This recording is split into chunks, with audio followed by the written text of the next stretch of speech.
Bonjour le cadeau, merci Sigmund Freud.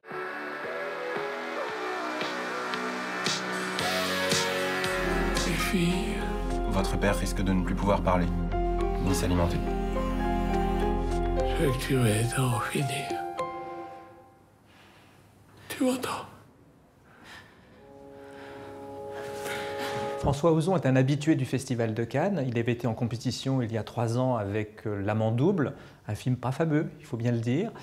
Il aurait dû être en compétition l'an dernier avec Été 85. La pandémie a eu raison de l'édition 2020 du festival, mais Été 85 est sorti en salle avec le label 2020. C'est un film dont le sujet peut faire un petit peu peur, puisque c'est l'adaptation du livre d'Emmanuel Bernheim qu'elle avait écrit à la mort de son père. André Bernheim était un grand bourgeois, un esthète, collectionneur d'art, qui un jour s'est retrouvé très diminué par un AVC et qui a demandé à sa fille, Emmanuelle, d'organiser son euthanasie. C'est un film assez sobre dans son dispositif narratif comme dans sa mise en scène.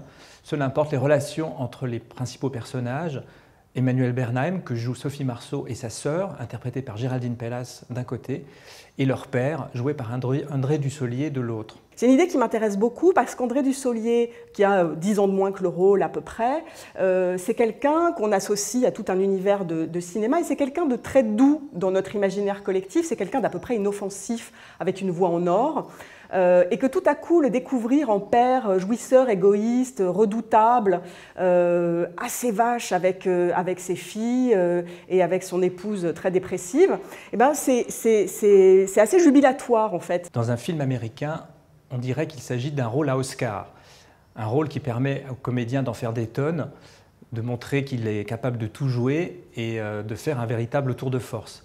André Dussolier n'est pas du tout dans ce registre-là, au contraire, il est plutôt dans la sobriété. Je me suis renseignée, en France, c'est pas possible. Pourquoi?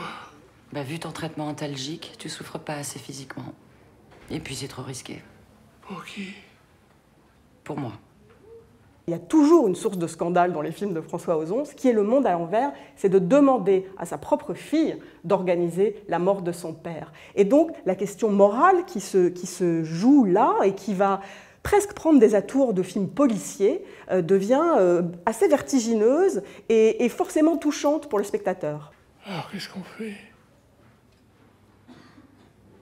J'ai aussi pris contact avec une association suisse, ils doivent me rappeler, mais il faudrait aller là-bas. En Suisse?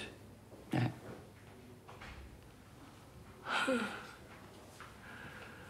Très bien.